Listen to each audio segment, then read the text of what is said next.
Hi ladies, welcome back to the feminine universe. I'm so happy to have you here. Throughout history, and I'm sure throughout our own lives, we've come across people who can be described as nothing other than sensational. These people dazzle us, they capture our minds, and they captivate our senses in some way. There is absolutely an element of this captivation of the senses involved as we develop our feminine allure and feminine fascination, which we're going to dip our toes into today.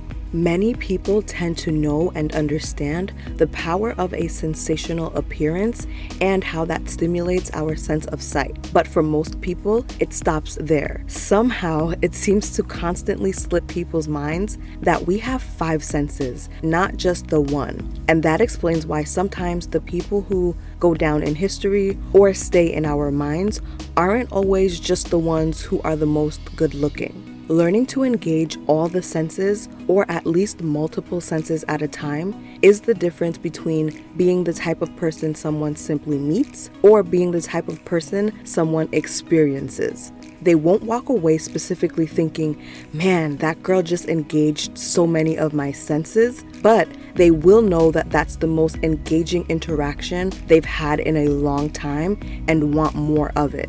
So in episode 2 of our Feminine Superpowers series, we're going to cover the power of being sensational. We will cover what it is, why it works, and of course, how to use it. So let's get started. Firstly, what does it mean to be sensational? There are several meanings and definitions of this word, but for our purposes today, we'll be focusing on a specific one. Of course, just from hearing the word sensational, we can tell it's related to the senses or sensation. But more clearly, when something is sensational, it is described as producing or designed to produce a startling effect, strong reaction, or interest. Something sensational is extraordinarily good, conspicuously excellent, or phenomenal. The same descriptions apply to a sensational person. They are able to pique our senses in an incredible way, whether that's our sense of sight, hearing, smell, taste, or touch, which all have the tendency to enthrall our minds as well in some way. And now that we've discussed what being sensational is, why is it important? What makes it a superpower? It's really simple. Many people and interactions today seem bland, unremarkable, and completely forgettable. So someone who is able to electrify others in a sensational way is instantly viewed as kind of magical and definitely a bit addictive. People will do just about anything to be around that or get more of that in their lives. If you can get people to be honest, most will admit that they do not love the idea of being the unremarkable, forgettable, or even average ones. But there are so many people on this planet, in the countries that we live in, and in the places that we frequent, that it's going to take a little something extra to really stand out. And it's not just about being memorable for the sake of our feelings and egos. It really takes some level of sensationalism to rise above in day-to-day life.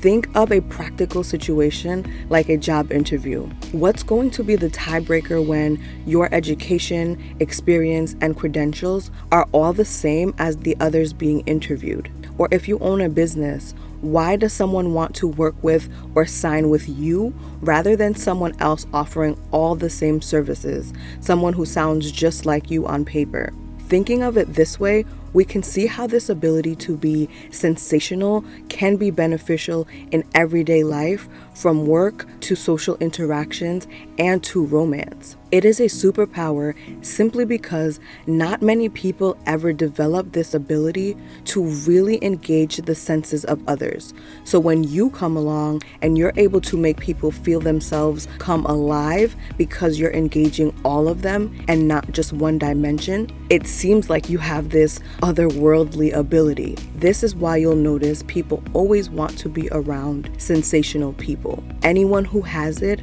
or has experienced it knows the power that being sensational holds. Now that we understand what it is and why being sensational is a superpower, let's get into how we go about engaging each of the senses when interacting with others and just being our most sensational selves.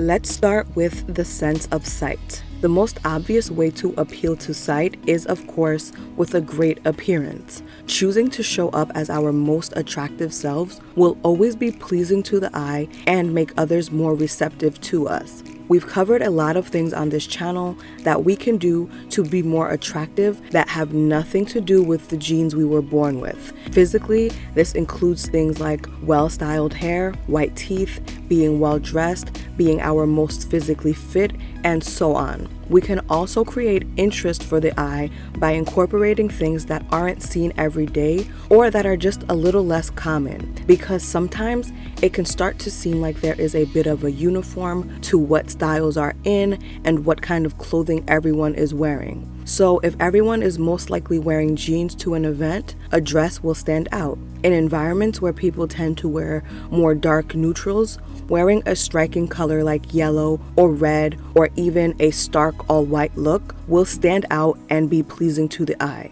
Lastly, when it comes to the sense of sight, people are taking in less obvious things like your smile, your posture, the way you walk, just all types of body language that you're giving off. Seeing those things sends a direct message to their mind about how they should feel about you and about that moment.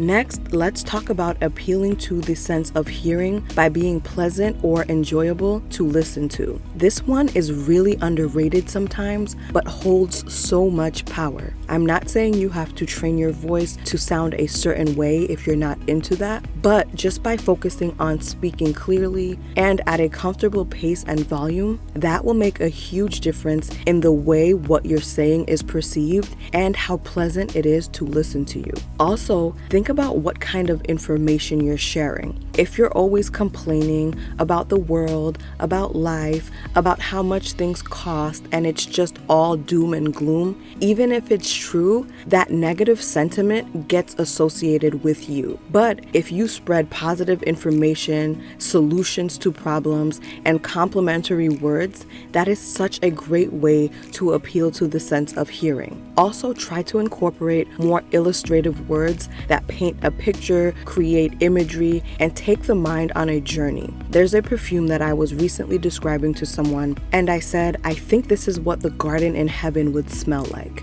I could have just said it smelled really good, or even it's a very pleasant white floral, which would have been true and accurate, but it doesn't paint the same kind of picture in your head. They later told me that description made them feel like they had to smell it. By engaging their hearing, I also engaged their imagination and curiosity. The next sense we'll talk about is the sense of smell. Do you ladies remember tip number 3 from my Get Gorgeous Fast series, which is not to just smell good, but to smell delicious? This might sound a little odd, but I've noticed that people actually want to be around you more and linger a little longer in your presence when you smell good. Sounds a little weird, right? But think about how quickly we try to run away from someone with foul breath or body odor. Exactly, okay? So taking that extra step of smelling delicious awakens that sense of smell in a positive way as people interact with you. Now, not only are they taking you in with their sense of sight and listening to you with their hearing, but you've now engaged this third sense through smell. Another thing you can do is have welcoming scents in your home or your space, whether with candles, plugins, or your own unique concoction. Scents are so attached to our memories and our feelings, so don't overlook this one. Next, when it comes to our sense of taste, food and snacks are the predominant universal ways to engage it. Don't be shy about cooking for people you care for if it's in your wheelhouse. And aside from engaging the sense of taste, feeding people is very nurturing and caring. You're in a way literally replenishing someone and providing sustenance to keep them alive. Baking works here too. If you're not much of a cook at all, you can always be that person that has snacks in their home or at their desk that they always want to share and they're always offering. You can also suggest to friends and loved ones to try different restaurants and cuisines with you to awaken your palates together in new ways. Also, this can be done with drinks. Both alcoholic and non-alcoholic mixtures will work as long as they are tasty. Lastly, let's talk about the sense of touch. Physical touch is so important for humans and is also such a great non-verbal way to bond. Studies have actually shown that making physical contact in the first 30 to 60 seconds of an interaction breaks down barriers and walls and makes the interaction feel more warm and personal. In this day and age, we know that touching can go downhill really quickly, but I think it's a bit easier for women these days to still pull off because it's less likely to be construed as harassment. But it's also a little trickier on another hand because you also don't want it to be misunderstood as flirting when that's not what you intend. So try to incorporate touch when it's most expected of us, which is in our greetings, from kisses on the cheek to greeting hugs or even warm handshakes in more professional situations.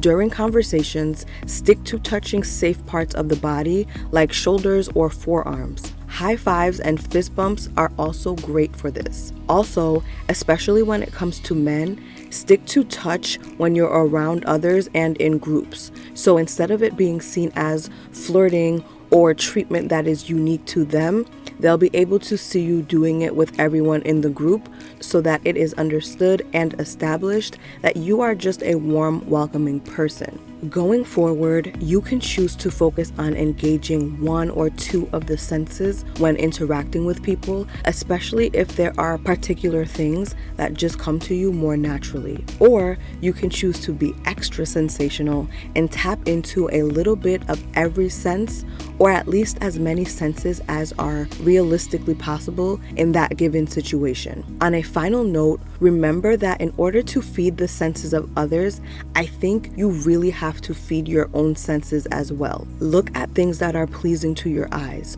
from beautifully packaged products to beautiful scenery or art. Listen to things that uplift you, teach you, that force you to think and grow. Enjoy delicious scents, sweet fragrances, scents in nature or in baked goods or wherever. Taste new things and luxuriate in the flavors you already love. So don't just eat your next dessert, really experience it. Touch beautiful fabrics at your favorite clothing store or lingerie store. Feel your smooth skin after exfoliating or your bare feet in the sand. Hug, kiss, and snuggle your loved ones and get the benefits of those powerful, positive hormones being released. Being sensational is good for you and good for everyone lucky enough to come in contact with you. When there is life and electricity inside of you, you can't help but transmit that and pass it on. When you take in positivity, you radiate positivity and magnetism back out. So don't forget to feed your own senses.